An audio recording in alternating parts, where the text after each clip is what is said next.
Welcome back to Hello Nigeria. Now, our guest is here with us in the studio, and we're going to be looking about skincare. And I'm particularly excited because she's a medical esthetician.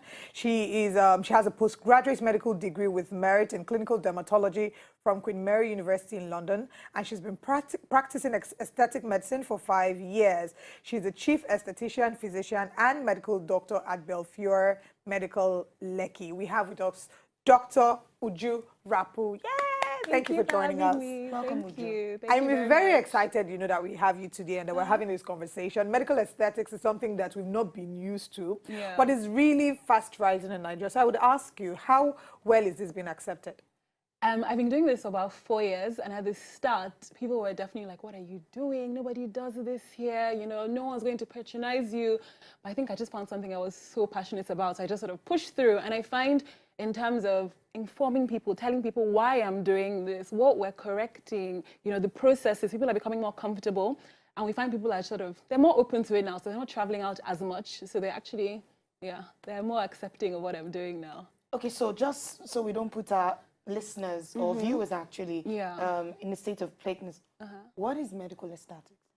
Okay, so my definition is aesthetic medicine is a subspecialty under medicine. So I'm actually a medical doctor who has postgraduate training in aesthetics.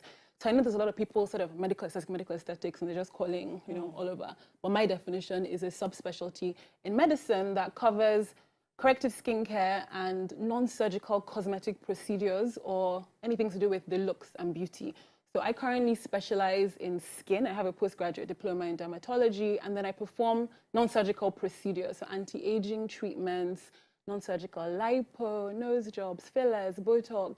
Wait, did you just say non-surgical lipo? Yeah, so there's a lot of thing. It's a treatment called injection lipolysis. The people that don't want to go under the knife, becoming. It's an injection that sort of kills fat in stubborn areas, and then I encourage people to exercise as well. So there's lots of treatments. I basically say, come in, any cosmetic concern, and we're usually able to sort it out. So for me, that's aesthetic medicine. That's interesting. Now, my question is, lots of us are, interested in these conversations from afar, but when it gets to us, we're like, nah, side effects. So are there no side effects to these treatments? All treatments have potential side effects. I'd always say that. But I think the most important thing is the person providing the service. So I always encourage people, go for a consultation.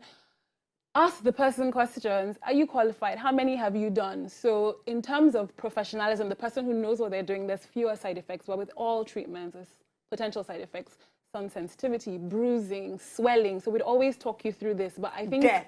In terms of the non-surgical, the risks are definitely, I'm not cutting anybody open. So not many would have a side effect of possible death, usually swelling, but I'd always talk you through what to expect, how many days to expect it for ice, things to take to help a little bit. So there's also the question of cost, because, a lot of people will hear that and go like, oh, this is nice. Did you know? I need this, but then they'll say, how affordable is it? Do you know a lot of people are spending so much money on creams that are damaging their skin? Bleaching creams? Exactly. So at the end of the day, I think, I don't know, I feel cost is relative. So what matters to you? What are you going to prioritize and spend on? So some things are a little bit more expensive than others, but I don't think cost is something you should, okay, let me go and find a cheaper option in anything to do with medicine. So it's more about professionalism. So. All right, in the course of your practice, we're looking at skincare. What would you say are some of the most common skin problems that people in Nigeria experience? Definitely acne and hyperpigmentation. So I'm having darker areas on my face, my forehead is darker, my face is darker than my body, and then acne. Those are the definitely two most common complaints we see in the clinic. Okay. So when you actually render services to people, do you prescribe the kind of skincare products they should use? Is that also included? So I do prescriptive skincare. So most of the products I would prescribe are correcting something. They're normally like medicines in cosmetic products. So usually you'd have to come talk to me. I'll tell you how to use them, when to use them, time of the day to use them, and we'll do reviews. So in my mind, it's like I'm putting you on medication. So I work with prescription skincare. So products you might not find on the shelf, but you need to get through a physician. All right, so now let's talk about the basic skincare, the things that every young lady or every person really should know about skincare. You talked about how we experience acne and sunburn, but then they'll tell you, dermatologists will tell you that you need to do exfoliating, toning, moisturizing. Yeah. Before we talk about the types of skincare, I want us to clarify what really is toning.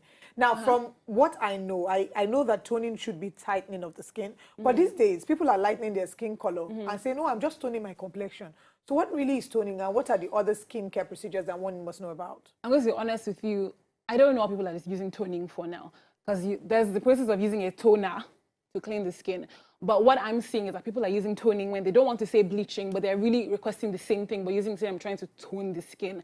I'm understanding it as I think they're trying to even out the skin tone.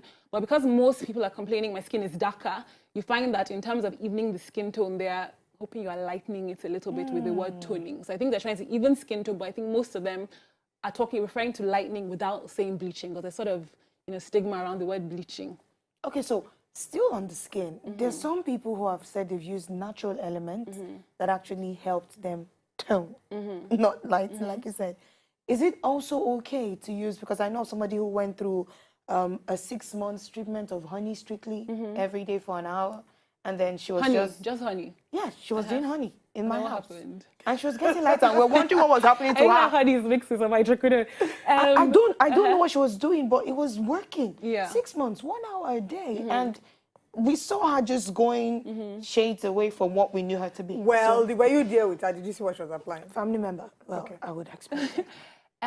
We have some natural brighteners or products that we say are depigmenting. They break down pigment, like arbutin, kojic acid, you might have heard, phytic acid. They're normally what people would push as organic lighteners. They do work similarly to lighten skin, but in large doses, they're just as harmful to the skin. So people might be saying, I'm using natural cream, but they're using a kojic acid at a concentration that is literally almost the same as hydroquinone. So that's number one. Number two, you don't know these people are taking tablets, taking injections. So there's other things available for skin lightening. Honey is not a skin lightener. Okay. So I think some people might not be telling you what they're using. They might be taking tablets, might be taking glutathione injections. I was going to mention glutathione. You never know. They'll just say, I'm just glowing, I'm happy. They're taking happiness. Yeah, What manner of happiness? All right, let's look at the basic tips or basic procedures that everyone needs to go through when caring for their skin. So I mentioned toning initially. So there's also the moisturizing. Lead us through what basics. I know there's a lot of information around do this, do that, but the basics are really you should wash your face twice a day. Cleanse in the morning, cleanse in the evening. So a gentle face wash. I'm not too fussy with face washes except the person has something they're dealing with like acne or something, and I can normally recommend a prescriptive face wash. The sunscreen is so important. People don't realize they should, but you should use a sunscreen every morning. So I tell people, even when you're not going under the sun. The sun's rays, so it's not the sun we run away from, but the sun sends out invisible rays of energy called UV light, and they penetrate clouds, penetrate windows, penetrate glass. Wow. So once you have windows in your house, wake up in the morning, wash sunscreen. Evening, most sunscreens moisturize. So morning time, I just say wash and use a sunscreen. Evening time, wash, moisturize. In terms of the other products, vitamin C serums, hyaluronic acid, they're nice additions that do things for the skin. So you can normally bring them in, and I normally tell you which product is good at certain ages. So we know in terms of aging, vitamin C products are good to encourage collagen production. Older people, hyaluronic acid serums are good. They add volume, retinol. So I like putting those ones in the evenings because you find your skin is making more use of these products as you're sleeping. So I like to call them the additions. But the most basic I tell everyone is wash twice a day and a sunscreen. Can you switch skin types? So people who have challenges, with, maybe I have a very dry face, or I have a very oily face, or I have very dry skin on my body, and I want to, find a balance or switch. Yeah. Is it possible? In terms of skin type, we're thinking mostly oily skin, dry skin, combination skin. So you can normally tell oily people have oily skin, are like dabbing their face all the time, complaining skin is oily. People that have dry, and then they tend to be more prone to acne. People that have dry skin, it looks scaly sometimes, they're more prone to eczema. Combination skin, they usually sort of say, okay, some areas oily. It's sort of hormones that detects how much oil your skin is producing. So I tell people it's a skin type. So it's now to find products that you're happy with. So someone that has oily skin, I put you on oil-free products. Someone has dry skin, I put you on very thick moisturizing products. So it's to find products that work with your skin type as opposed to changing. And then people that have oily skin, they complain a lot, but oily skin ages the best. So I tell people get your primer and be happy with your oily skin. Okay, so we can say the same procedure can be used for pigmentation? I treat pigment similarly, but then I treat patients very individualized. So based on what they're coming, how long they've had the pigment for, if there's anything else causing pigmentation. So there's lots of things I do for treating pigmentation, but the most important thing is sunscreen. And then I'd always go through with all patients what is causing the pigmentation. So if there's anything at home making it worse, we can stop. But in terms of the treatment, skin is skin, so we treat similarly. We just put you on products that your skin is happy with. Finally, before we let you go, what is the relationship between what you take in and what your skin looks like? Water is great. So hydrated skin ages well. It's sort of less prone to wrinkles and lines. So it's nice to keep hydrated. Vitamins are nice for the skin. So we're always sort of going through this pollution, where there's stress, and these things will affect our bodies. So vitamins are nice. So they always sort of keep healing the skin. Vitamin C is a great vitamin for skin as well. So there is a link between what you take in, obviously, and eating bad foods. Dairy products are bad, not so good for the skin. Guilty. So, yeah. So it's nice keeping a nice, healthy diet with lots of water. I feel like we're definitely going to have a part 2 of this conversation. We would love to have you again. This has been really enlightening. Thank you so much for joining us. Having me. How can people follow you if they have more questions they want to ask that we can't ask because we're constrained for time? We have an Instagram page, Belfiore_medical, BELFIORE_medical. Our website, belfioreng.com. You can email us, and our phone numbers are sort of detailed on our Instagram page. Okay. Thank you so much for joining us. Thank you for having me. We have been speaking with Dr. Uju Rapu, Chief Esthetician and Medical Doctor at Belfiore Medicals, and she's been talking to us about skincare and skincare types. We hope that I've been able to pick a thing or two to help you, get the best of your skin. To enjoy more of these our Ogbonge videos when you just watch, press this button to subscribe on top of our YouTube page. You go love her.